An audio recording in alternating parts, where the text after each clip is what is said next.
ಎಲ್ಲರೂ ನಮಸ್ಕಾರ.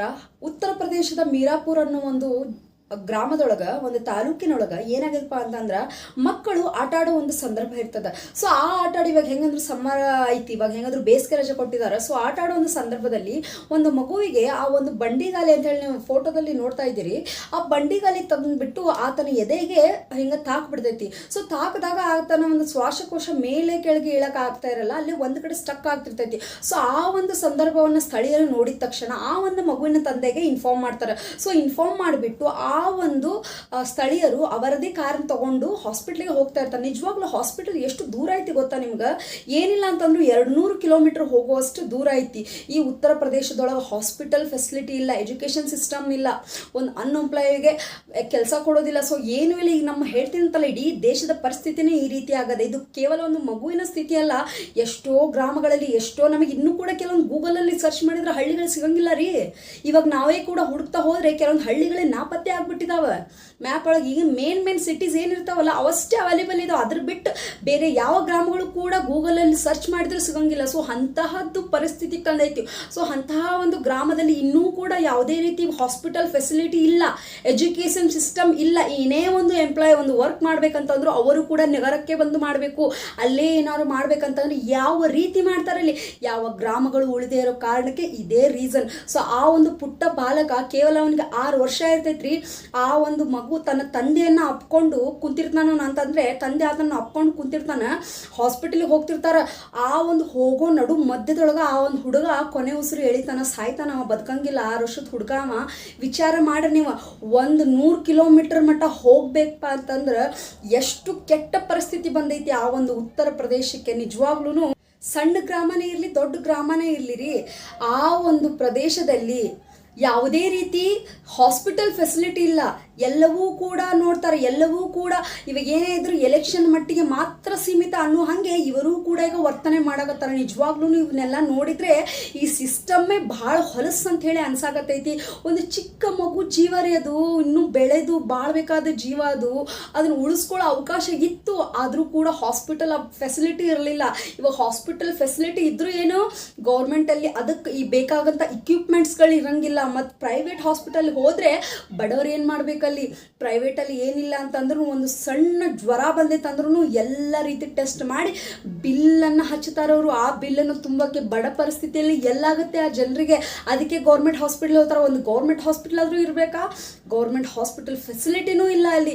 ಸೊ ಇಂತಹ ಒಂದು ಗ್ರಾಮಗಳನ್ನು ಗುರುತಿಸಿ ಅಲ್ಲಿ ಅಭಿವೃದ್ಧಿ ಮಾಡಬೇಕು ಇವರು. ಅದನ್ನು ಬಿಟ್ಟು ನಗರಗಳಲ್ಲಿ ಕಾಣಿಸುವಂಗೆ ಬೆಂಗಳೂರಲ್ಲಿ ಮಾಡ್ತಾರೋ, ಮೈಸೂರಲ್ಲಿ ಮಾಡ್ತಾರೋ, ಧಾರವಾಡ, ಹುಬ್ಬಳ್ಳಿ, ಸೊ ಎಲ್ಲಿ ಮೇನ್ ಸಿಟಿ ಇರ್ತದಲ್ಲ ಅಲ್ಲಿ ಮಾತ್ರ ಮಾಡ್ತಾರಂತಂದ್ರೆ ಗ್ರಾಮಗಳಲ್ಲಿರುವಂತಹ ಪರಿಸ್ಥಿತಿಗಳೇನು, ಗ್ರಾಮಗಳಲ್ಲಿ ಇರುವಂತಹ ಜನರ ಒಂದು ಸ್ಥಿತಿ ಯಾವ ರೀತಿ ಇರ್ತದೆ ಅದನ್ನು ಕೂಡ ಆಲೋಚನೆ ಮಾಡ್ಬೇಕಲ್ಲ. ಇನ್ನು ಎಜುಕೇಶನ್ ಅಂತ ಬರೀ ಎಜುಕೇಶನ್ ಪೂರ್ತಿ ಕರಪ್ಟ್ ಆಗ್ಬಿಟ್ಟೈತಿ.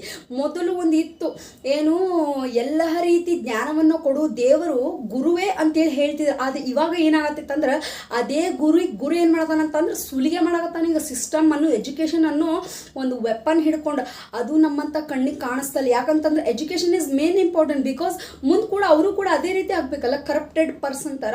ಸೊ ಇದು ಕೂಡ ಹಾಗೆ ಆಗೈತಿ. ಯಾವುದೇ ರೀತಿ ಸಿಸ್ಟಮ್ ಇಲ್ಲ, ಎಲ್ಲವೂ ಕೂಡ ಇವಾಗ ಎಲೆಕ್ಷನ್ ದೇಶದ ಅಭಿವೃದ್ಧಿ ನಾಟ್ ಅಟ್ ಆಲ್. ಯಾವುದೇ ರೀತಿ ಅಭಿವೃದ್ಧಿ ಅಂತಂದ್ರೆ ಪ್ರತಿಯೊಂದು ಗ್ರಾಮಗಳನ್ನ ಗುರುತಿಸಬೇಕು.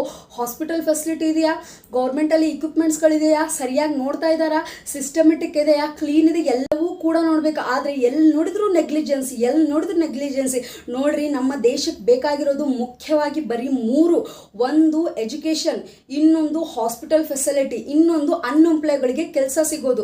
ನಿಜವಾಗ್ಲೂ ಇವಾಗ ನೋಡ್ರಿ, ಎಷ್ಟೊಂದು ಹುದ್ದೆಗಳು ಖಾಲಿ ಇದ್ರೂ ಕೂಡ ಗೌರ್ಮೆಂಟು ನಮಗೆ ಕರಿತಾ ಇಲ್ಲ, ಅದನ್ನ ಫಿಲ್ ಮಾಡ್ಕೊಳ್ತಾ ಇಲ್ಲ, ಅದನ್ನೆಲ್ಲ ಅರ್ಧಕ್ಕೆ ನಿಲ್ಲಿಸಿದ್ದಾರೆ. ಇವಾಗ ಈ ಸಲ 2026 ಏನಿಲ್ಲ ಅಂತಂದ್ರೂ 56-80 ಸಾವಿರ ಇಂಜಿನಿಯರ್ಸು, 56 ಸಾವಿರ ಟೀಚರ್ಸು ಗೌರ್ಮೆಂಟ್ ಅಲಾಟ್ಮೆಂಟ್ ಆಗಬೇಕು. ಇನ್ನೂ ಮಟನೂ ಕೂಡ ಯಾವುದೇ ರೀತಿ ಅದ್ರ ಒಳ ಮೀಸಲಾತಿನೂ ಆಗ್ತಾ ಇಲ್ಲ, ಮತ್ತು ಯಾವುದೇ ರೀತಿ ಬೇರೆಯವರಿಗೆ ಎಜುಕೇಷನ್ಸ್ ಬಗ್ಗೆ ಕರಿತಾನೂ ಇಲ್ಲ. ಇನ್ನು ಎಕ್ಸಾಮ್ಸ್ ಅಂತ ಹೇಳ್ತಾರೋ ಮೇಲಿನ ಮೇಲೆ ಹೆಸರಿಗೆ ಮಾತ್ರ, SDA ಎಕ್ಸಾಮ್ಸ್, ಆಮೇಲೆ MBBA, ಇವೆಲ್ಲವೂ ಕೂಡ ಮೇಲಿನ ಮೇಲೆ ಅಷ್ಟೇ.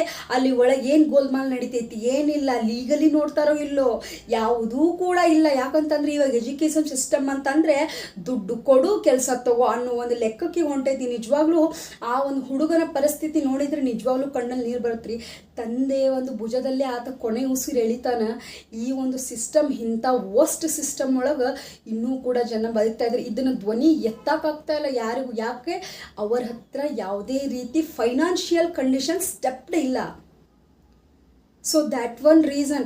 ಎಲ್ಲವೂ ಕೂಡ ನಾವು ಗಮನ ವಹಿಸ್ಬೇಕಾಗುತ್ತೆ ರೀ. ಈಗ ಒಂದು ಆ ಪುಟ್ಟ ಜೀವ ಹೋಯ್ತಲ್ಲ, ಆ ಒಂದು ಜೀವಕ್ಕೆ ಪೂರ್ತಿ ತುಂಬೋರು ಯಾರು?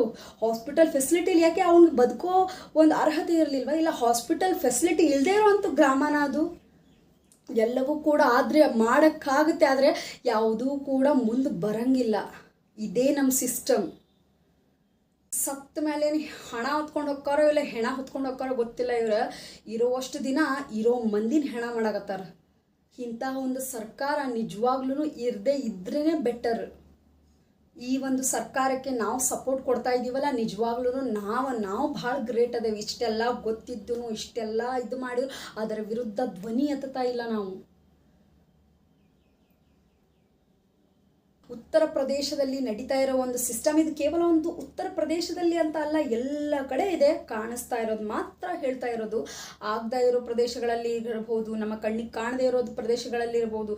ಎಷ್ಟೊಂದೆಲ್ಲ ನಡೀತಾ ಇದೆ. ನಮ್ಮ ಕಣ್ಣಿಗೆ ಕಾಣಿಸ್ತು ಅನ್ನೋದ್ರ ಬಗ್ಗೆ ಹೇಳ್ಬೋದು. ಕಣ್ಣಿಗೆ ಕಾಣದೇ ಇರೋದು 1000 ಇದೆ. ಎಲ್ಲವೂ ಕೂಡ ಗಮನಿಸಬೇಕು. ಸಾಧ್ಯ ಆದರೆ ಎಲೆಕ್ಷನ್ ಅನ್ನೋ ಒಂದು ವಿಷಯ ಬಂದಾಗ ಆ ಒಂದು ಒತ್ತಿರ್ತದಲ್ಲ, ಆ ವ್ಯಕ್ತಿಗೆ ಮಾತ್ರ ನಿಮ್ಮ ಅಮೂಲ್ಯವಾದ ಓಟನ್ನು ಕೊಡ್ರಿ. ಧನ್ಯವಾದಗಳು.